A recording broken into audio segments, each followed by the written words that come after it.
तो दोस्तों बात कर लेते हैं अब T20 की।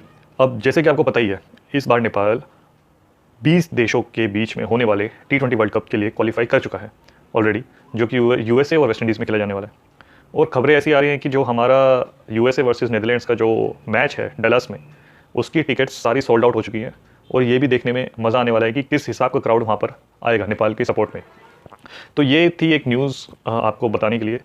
जो हमारा ग्रुप स्टेज का जो मैच है नीदरलैंड्स के साथ, उसकी टिकट्स सोल्ड आउट हो चुकी हैं सारी वर्ल्ड कप की, जो कि जून में।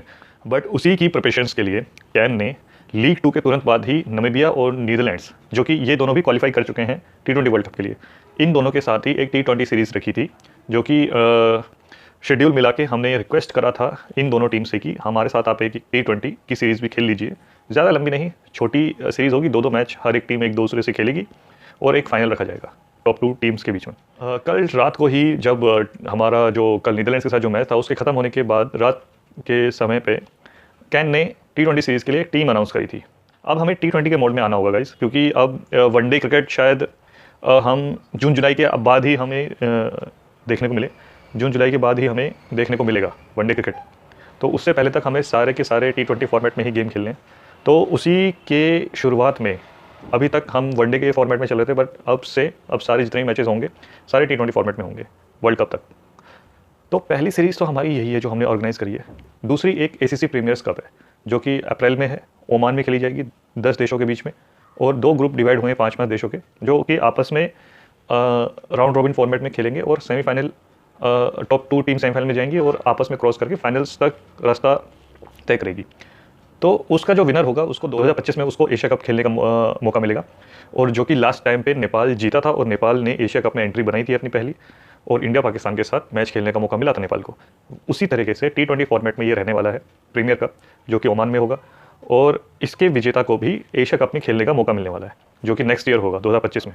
ये भी एक प्रिपरेशन के लिए महत्वपूर्ण रहेगा हमारी जो ये मैचेज़ हैं। तो अभी पाइपलाइन में काफ़ी सारे मैचेज़ हैं। नेपाल एटलीस्ट मेरे ख्याल से इस बीच में 15 के आसपास T20 मैचेस ऑफिशियली खेलने वाला है। 15 मैचेस तो खेलेगा वर्ल्ड कप से पहले की प्रिपरेशंस के लिए, जितना अभी मैं समझ पाया हूँ शेड्यूल को देख के। और एक और सीरीज़ प्रपोज करी थी शायद हांगकांग की तरफ से। अब वो पहले क्वाड्रेंगुलर होने वाली थी, शायद वो ट्राई सीरीज़ में भी कन्वर्ट हो सकती है, हांगकांग, ओमान और नेपाल के बीच में, जो कि हांगकांग में होगा शायद। तो उसका भी कुछ कंफर्म नहीं है, बट हो सकती है, प्रोबेबिलिटी है कि वो भी एक सीरीज़ बीच में नेपाल खेल सकता है। उसके साथ ही जो BCCI ने अपने यहाँ फैसिलिटीज़ को एक्सप्लोर करना और यूज़ करने के लिए जो बात करी थी, गुजरात और बड़ौदा के साथ जो मैचेस होंगे T20 फॉर्मेट के, वो भी इसी बीच में खेले जाएंगे। तो लगातार पे लगातार जो मैचेस हैं नेपाल को मिल रहे हैं, बेशक वो T20 इंटरनेशनल ना भी हो, बेशक उनकी जो प्रैक्टिस को मद्देनज़र रखते हुए ये सारे मैचेस इंपॉर्टेंट है। और यही बेस्ट टाइम है कि हमको अपनी बेस्ट जो 15 प्लेयर्स हैं उसको चूज़ करना है और अपने बेस्ट कॉम्बिनेशन निकाल के लेके जाना है वर्ल्ड कप के अंदर। तो जितने भी एक्सपेरिमेंट करने हैं इन्हीं मैचेस में करने होंगे हमें। तो हमारा जो अभी स्क्वाड निकल के आया है, जो कल कैन ने अनाउंस किया है, उसमें मुझे कुछ क्या बोलते हैं कि आपको ज़्यादा चेंजेस कुछ देखने को मिला नहीं। कुछ ऐसा मेजर कोई प्लेयर या नए प्लेयर की एंट्री या एग्जिट कुछ हुई नहीं है। आप देखने को मिलेंगे सारे प्लेयर्स उन प्लेयर्स की लिस्ट मैं आपको ये सामने दे देता हूँ। तो जो नए प्लेयर इस लिस्ट में ऐड हुए हैं, उनमें से सबसे बड़ा नाम जो मुझे थोड़ा सा अजीब सा लगा, वो था नाम विनोद भंडारी का। भाई साहब, विनोद भंडारी एक वेटरन प्लेयर की कैटेगरी में आ चुके हैं। उनको अब क्यों आप रिवाइव करके बार बार टीम में ला रहे हो यार?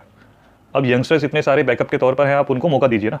विनोद भंडारी आप टीम में लाके आप क्या प्रूव कर रहे हैं कि अब दोबारा वो टीम में आके खेलेंगे? T20 वो भी फॉर्मेट थोड़ा लंबा फॉर्मेट होता तो फिर भी एक माना जाता है। T20 फॉर्मेट के लिए विनोद भंडारी कुछ समझ में नहीं आया मेरे को। प्रतीश जीसी, संदीप जोरा, एज यूजुअल संदीप जोरा का तो होना ही था। विवेक यादव, ये फिनिशर बहुत अच्छे हैं T20 के लिए। अनिल शाह दोबारा टीम में वापसी करते हुए। राशिद खान, जो कि अपने ऑलराउंड परफॉर्मेंस के लिए फास्ट बॉलिंग ऑलराउंडर है, काफ़ी सभी लोग जानते भी हैं उनको। PM कप में भी काफ़ी अच्छा प्रदर्शन करा, सेंचुरी भी लगाई, अभी नेपाल A के लिए भी खेल रहे थे। सागर ढकाल, जो कि एक लेफ्ट आर्म ऑर्थोडॉक्स बॉलर है। आरिफ शेख भी दोबारा टीम में वापसी करते हुए। और अविनाश बोरा, जो कि एक डेथ स्पेशलिस्ट बोलते हैं उनको, पर देखिए काफ़ी टाइम से उन्होंने बॉलिंग नहीं कराई है। वो पारस खड़का के टाइम के डेथ स्पेशलिस्ट थे, पर अभी के शायद उनकी परफॉर्मेंस कैसी है कैसी नहीं है वो तो हमें देखते ही पता चलेगा। बट कुछ नाम तो इसमें से एज यूजुअल टीम में नहीं है। खासकर बॉलिंग डिपार्टमेंट, थोड़ा फास्ट बॉलिंग डिपार्टमेंट थोड़ा कमज़ोर लग रहा है मेरे को इसमें भी। और एक लेग स्पिनर आपका टीम में ना होना, देखिए एक रिस्ट स्पिनर को फिर हमने मिस करा है। मैं कितनी बार बोल चुका, मैंने लास्ट टाइम भी बोला, आपने संदीप का अभी तक एक कोई रिप्लेसमेंट नहीं ढूंढा है। ये सबसे बड़ी कमजोरी है हमारे लिए। आप तिलक राज भंडारी को मौका क्यों नहीं दे रहे? आप मौसम ढकाल को क्यों नहीं मौका दे रहे? अरे वो आप अपने साथ में प्लेयर को अगर ग्रूम नहीं करेंगे तो वो कैसे डेवलप होंगे? आप ए साइड में भी उनको मौका नहीं दे रहे हैं और सीनियर की तो बात ही छोड़िए, एटलीस्ट कैंप में बुला के उनकी प्रैक्टिस तो करवाइए। देखिए यूएस और वेस्ट इंडीज़ की कंडीशन में मुझे पता है फास्ट बॉलर्स को थोड़ी मदद मिली, पर एक एक्स फैक्टर आपका होता ही है। रिस्ट स्पिनर हमेशा से एक एक्स फैक्टर रहता है किसी भी मैच में। तो हर टीम में आप देख लीजिए, अभी बिना रिस्ट स्पिनर वाला कोई सी टीम होगी ही नहीं। हर एक टीम में एक रिस्ट स्पिनर है। अगर मैं आपको गिना दूं, इंडिया में कुलदीप यादव, ऑस्ट्रेलिया में एडम जाम्पा, न्यूजीलैंड में इश सोडी, इंग्लैंड में आदिल रशीद, साउथ अफ्रीका में तबरे शमशी और नीदरलैंड्स में शरीज अहमद थे, और कितने ही नाम इसमें जोड़ते जाइए, लिस्ट बहुत लंबी है। आपको प्लेइंग 11 में एक ना एक रिस्ट स्पिनर देखने को मिलेगा। श्रीलंका में हसरंगा है, अफगानिस्तान में आपके रशीद हैं सबसे बड़ा नाम, पाकिस्तान में भी अब लेग स्पिनर आने लग गए हैं।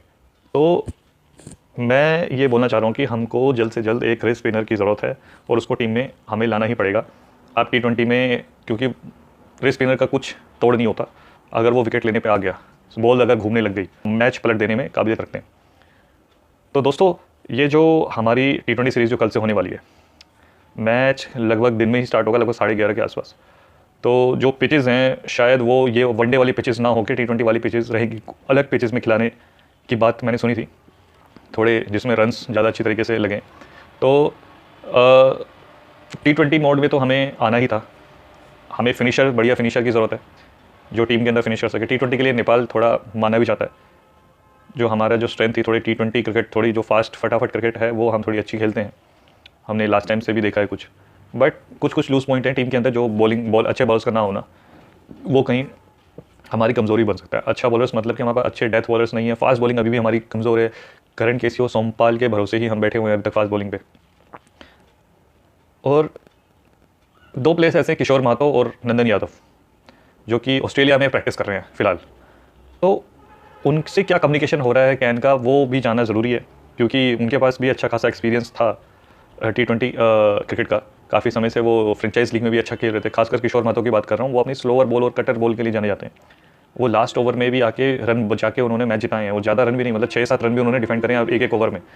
तो आप ये समझ सकते हैं कि किस हिसाब के बॉलर हैं। और वो ऑस्ट्रेलिया में भी प्रैक्टिस कर रहे हैं। अब वो शायद फरवरी के महीने में आने वाले थे, वो आए या नहीं आए वो हमें नहीं पता है, उसकी जानकारी हमें नहीं है। बट कैन उनसे अगर संपर्क में नहीं है तो बहुत बड़ा लॉस हो सकता है हमारे लिए भी, क्योंकि जैसे जैसे अब नज़दीक आता जा रहा है हमारा T20 वर्ल्ड कप, वैसे वैसे हमको अपनी टीम को भी प्रिपेयर करते हुए लेके जाना है। एक कोर टीम हमें अभी से ही सेट कर देनी है।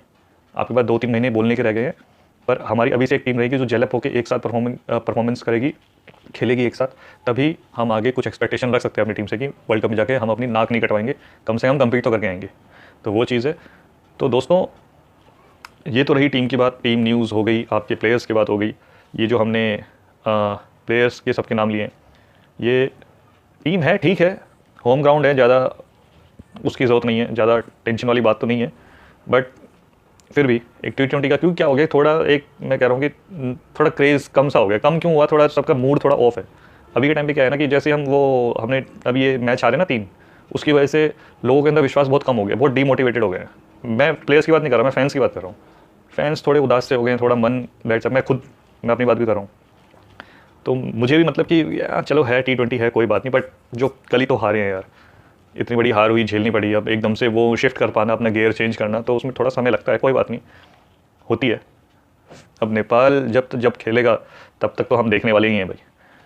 वो कहने की बात होती है कि अब आज से सपोर्ट नहीं करेंगे, बट ऐसा नहीं होता है मन कर जाता है देखने का।